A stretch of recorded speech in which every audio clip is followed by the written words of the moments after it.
Welcome to What If Wednesdays with Susan Martin Fisher. Thanks for tuning in. Hi. Hi, welcome to What If Wednesdays. What's our topic today? Today's topic is, what is our data? How do we know what we know? How many people have we worked with? How does it all turn out? What kind of things have we learned just from the data? So our research. Our research. What has our research told us? This is not just Martin and Susan making things up. We've talked to a ton of people. Over 7,500 people. Yes. And we kept very, very good records. As it turns out, my background and Susan's background, both of us in high tech. I've been working with relational databases since 1986. And so since we started doing this work 12 plus years ago, we've kept very good records about the people we've worked with and as much pertinent information as we possibly can. So our conversations have been recorded with these people, and we've distilled from these conversations with 7,500 people the information about what is common across all people of each natural number.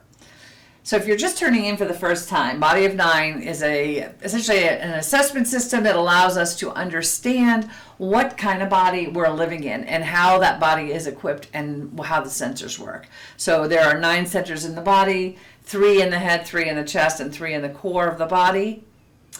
When you're born, 1 is born active, and it shapes your experience of life. When you understand this, it can enable you to be more effective in being with yourself and being with others. Yes, we call each of these centers by number. So we like to say that you have a natural number. And while you can learn to activate all those 9 natural numbers, the one that's born in you, you've been using subconsciously since before you could actually talk, before you could walk. It actually becomes part of you in the womb. And we can tell pretty much from the way a newborn infant moves what their natural number is. Yes, so the criteria we use for determining a person's natural number is the face shape, the muscular hold in the face, the way the cheeks and the eyes are used, the way the smile develops. We look at the body development and where the energy comes from in the body, where the movement is centered in the body. Those are all criteria that we use to determine which natural number is active within you. So we met with 7,500 people from all over the world, all races, nationalities, and we worked hand to hand. In the beginning, when we began, we had a physical process where we would push gently on your body, and you would be able to do one of 9 physical things. Over time, we've developed our expertise to recognize the physical specificity. 5s have rounder heads at the top. 6s have larger chests comparatively and a lifted chest. So each of the natural numbers has very specific physical things. So one of the ways to describe this is actually that we understand the musculature and the fascia and the body shape that comes with your natural number. And it is very, very specific.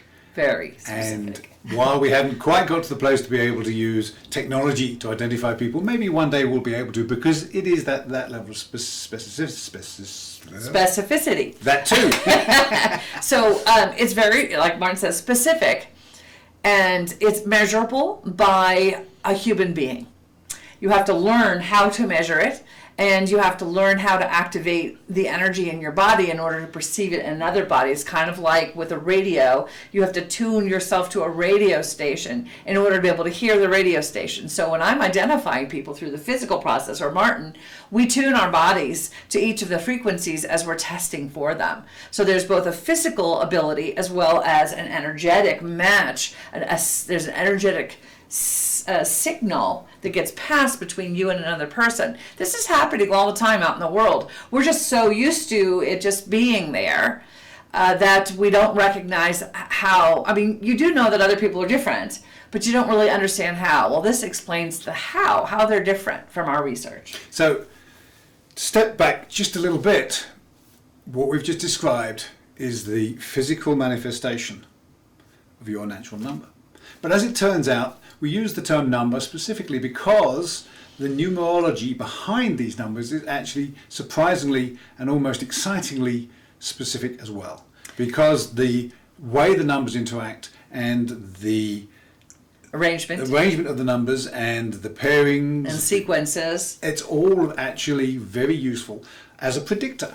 And one of the fun things about science is if you can use what you've learned to predict things, that's a really good step about, the scientific method, if you will. Proving it. Proving it, yes. And we have a lot of theories that we've proved as much as we can with the numbers we have. We're always looking for more help. Yeah, but a 7,500 person sample size it's a pretty darn big sample size. And from the number of countries, over 50 countries, every race and nationality and culture, and this crosses, and male female, it's a pretty balanced sample, and it crosses all of those things. Everybody has a natural number. Everybody has a natural number. And your natural number is your nature. So we all have a separate nurture. We've all been brought up differently, but twins, for example, triplets, everybody probably knows. If not, I'm telling you now, twins have very different manifestations. Their fingerprints are different. Many parts of being a twin is different, and twins never share the same natural number. Identical twins. Identical twins. Or twin. Or twins. Not identical. Not even identical twins share the same natural number. And even more surprisingly, perhaps, the numbers don't repeat in a family. So this has come from our research. We have identified hundreds of families where we have from grandparent even down to grandchild. And within nuclear family, parent-child, there's no repeat. There's often a repeat from firstborns up to grandparents, which is very interesting. But what we know is you don't procreate with a person of your same natural number, and you don't produce children of the same natural number as you or your partner. In fact, the number of times we've found couples even of the same natural number is minuscule. In the thousands of couples we've worked with, I don't even know I don't think one we have that I've ever met. Yeah. We hesitate to say never, because never's an awful long time. But in our sample size, we have never seen couples of the same natural number. Yeah. And for sure, we've never seen couples of the same natural number have children. Now, we've worked with families of 9. We've worked with parents and 7 kids, and the numbers don't repeat. And in a very, very small set of data, we found that with people with more than 7 kids, the 8th and the 9th children are the same as the parents, which is very interesting. And there is a tiny, tiny chance that when you get past that, the numbers start to repeat in the same order, which is, if it were true, and we don't have enough data to make that definitive state, but there is a chance that the numbers repeat in the same order, which the implications of that are staggering, really. If you're 5. The rest of us were like, eh. And so the natural numbers, the even numbers and the odd numbers actually approach the world very differently. The odd numbers are much more physically based, much more body based. No. You said the odd numbers are. I keep doing that. The even numbers are more physical and more body based and more present in the moment. Yes. The odd numbers are more, use their minds more, they use words more carefully, they are more spiritually oriented and less embodied than the 2, 4, 6, and 8. So what kind of size of numbers do we talk about? Shall we show them what we know? Yes, let's. So we have been. This is a pretty interesting set of data. This is all the people we have identified by natural number. And what's super interesting about this, it took us a long time. We used to think it was evenly distributed, but our sample size suggests that 1, 2, 3, and 4 is half the population, and 5, 6, 7, 8, and 9 is the other half. So if you look at our chart from blue to orange, blue, yellow, blue, orange, that's 1, 2, 3, 4. And that's about half of the population in our sample size. Mm-hmm. Where 5 through 9, the bright pinkish purpley up to the green, the dark green is the other half. So what this suggests is there might be a few more connectors, people that are here to create relationship and develop a relationship. Now it is possible that connectors are more invited into this work than the non. That's possible. So it may just be evenly distributed, and if we had a non-voluntary sample size, that we might get more evenness. But because you do have to self-select. And as we know, correlation is not causation. So we're just reporting on these numbers. And the really interesting thing is this slide is actually about 6 months old. If we look at the data as of today, 6 months later, the only difference is that there are slightly more red, natural number 8s, and slightly less natural number sevens by, instead of 13 and 8, it's gone from 12 and 9. And that is the only difference in the sample size. So it just balanced out a little bit more. It just balanced out a little bit more. Yeah. Yes. It's really fascinating. And numbers are really, really important, as it turns out. We don't spend a lot of time talking about the more esoteric parts of this, but there is a lot of numerology, if you will, behind that. A lot of factoring of 9 that appears in these cases. And it's just a fascinating view based on just the data we have. And that's the next round of research we're doing now, is how do the numbers relate and interrelate?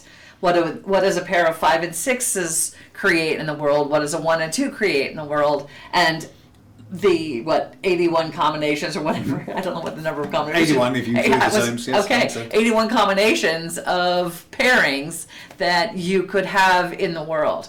So one of the questions we often get asked is, how come nobody recognizes this out in the world, and why, how is it that you and Susan and Martin discovered this work? Well, first of all, we didn't discover it. Somebody else discovered the physical aspect and the 9. They related the Enneagram to using martial arts. And the Enneagram was rediscovered by somebody else, Gurdjieff, way back in the 1900s. So we're standing on the shoulders of giants. Yes. What we have done is observed. Yes, and we've done quite a lot of work of anecdotal research. So we, in 2012, we began our research project. We didn't know we were launching on a research project at the time, but that's what it's become. It was fun, and now it's even more fun, but yes. A lot so of research. We started going to festivals, basically, and working with as many people as would walk into our tent. So we'd have groups of people, sending groups of people. We started going to festivals with families, so then we started getting the family units identified. And we'd talk to people, we'd ask them about their reality. So instead of taking a sample of 1,000, 2,000 people and trying to put them into buckets by how they answer questions, we've put the people into the buckets by their body and then asked them about their reality. And then looked for the commonalities. What was the commonalities, yes. And that has been fascinating. Yes. Because, as it turns out, each natural number has a different meaning for certain core words, maybe even every word, but certainly words like intuition, energy, connection, engagement. Every one of us uses those words, but means something completely different in a fundamental way. Very, very body-based difference. Because if we were to say to someone, do you have intuition? Everybody would say yes, probably. But if you had them describe their intuition, yes, which is they what would we describe did. it very, very differently. Yes. For example, again, 6, our intuition is energy-based. We feel things, and then we wait till that feeling, the energy of something solidifies or becomes something else, and then we make our intuitive leap from there. Right.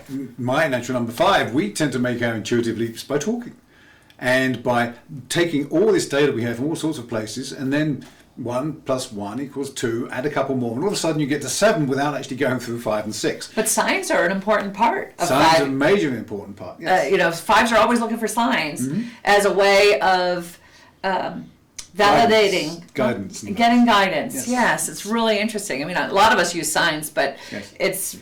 it's pivotal. 5. Yes, I've learned to use signs from my 5s. Yes. And sometimes the signs turn up well before you actually need them, and that's kind of the fun part. I will buy books and then put them on the shelf, and then 3 or 4 years later, now's the time.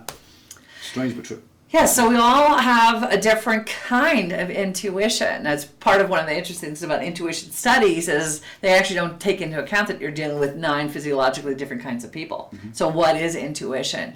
And why do some people feel more intuitive? Well, that's by one definition. Most of the definitions of intuition out there are actually the 5's definition. And so if you extend that to all 9 and you look around you and you look at the behavior of the people you know, the people on TV, politicians, celebrities, athletes. If you were doing what you see them doing, it would mean something different than them doing it. Unless, of course, you share a natural number, in which case the chances of it meaning the same thing are fairly high. But there's still the nurture part of that as well. So the first thing we learn is that we're different. Fundamentally. And no matter how well you were raised, and hopefully most of you were raised really well as we were, your parents don't share the same natural number that you do. So they don't know how to honor you. They don't know how to validate you because you're not like them. And up until very recently, this was not known. And honestly, I don't think that there's any modality that's currently out there that recognizes the difference between parents and children. I know Right. from comments And that I've people seen. are always looking for the commonality. Oh yeah, my daughter's just like me, but my son is just like my husband. I mean, they say stupid things like that. I don't mean No, I understand. they feel stupid to me. I'm like, yeah, no, they're not. They're not like you, and they're not like your husband. We know. Maybe in behavior, but the reasons for the behavior and the motivations and the deep purpose is fundamentally different. Fundamentally, and they learn from you. Children learn from watching their They learn parents. how to behave. You know. They learn what works and what doesn't But work. I would point out, as an aside, that I was reading a book written in the 1890s that they were talking about the knowledge that children are different than their parents from the 1500s. 1547, I think, was the first quote that I saw. So this stuff has been known for Yes. a long time. But Yes. why? I think we're just rediscovering. Well, and that's a really good point. As part of our research, we have also looked back into history. And we've looked for other systems of 9. Is there anything out there that says, hey, yeah, there's a physical difference between us. There's 9 physically different kinds of people. And there's not a lot of recognition or evidence about this. Well, there's some. It really depends on where you dig out the nuggets. And again, correlation, not causation. So, and there's an element of self-validation, and if we believe it, we're looking for the things that confirm what we believe versus not. Having said that, there's at least 2 friends of ours from India that have mentioned different kinds of body of 9 kind of things, 9 elements, for example, used for arranging marriage. And it makes perfect sense if you think about it, if you understand someone's fundamental nature. And yes, any couple can get on, but also each coupling has a certain set of very common issues. Things that... Good things and bad things. Yes, Yeah, things yes. that work and things that don't. And reasons. Well, and if you look at John Gottman's work and any of the really good relationship coaches out there, they're going to tell you you're going to have perpetual problems. Well, our perpetual problems stem from the differences in our natural numbers. Yeah, we do a fair amount of couples therapy, couples counselling probably is more accurate, and that's based on the normal and completely common interaction differences between the natural numbers. We have talked to couple after couple, and the consistency of the problems in each of the pairings is, Almost 100%. yeah, it's a little frightening, really. Yes, it is. Because we can sit down with a couple and know their natural numbers and tell them all the problems in their relationship, and we're almost always right. Yeah. And more excitingly, if we know the couple's children's natural numbers, we can tell them the problems they're going to have with their children before they happen. Yeah, and then at what stage of development? Because we've also been looking at, well, what's a young 6 like? What's a teenage 6 like? What's a 20-year-old 6 like? And then what are the things to avoid if your child's a 5 or a 1 or a 7 or any of the numbers? Because we grow up and into our natural numbers in a pretty consistent set of evolutionary steps. Once you get familiar with this, you start to see it everywhere. And granted, we understand that is a risk of our work, that we see it everywhere, and people do that.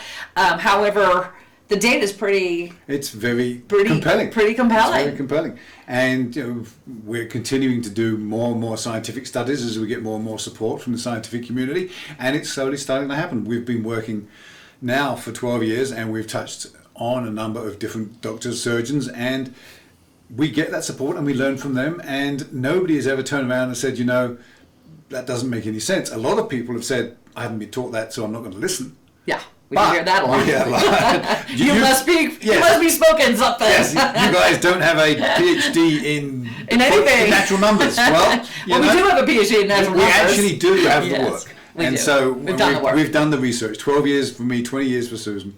We're very comfortable with this reality. And we feel that it makes a huge difference. And the more people that know their natural number, honestly, the better the world's going to get.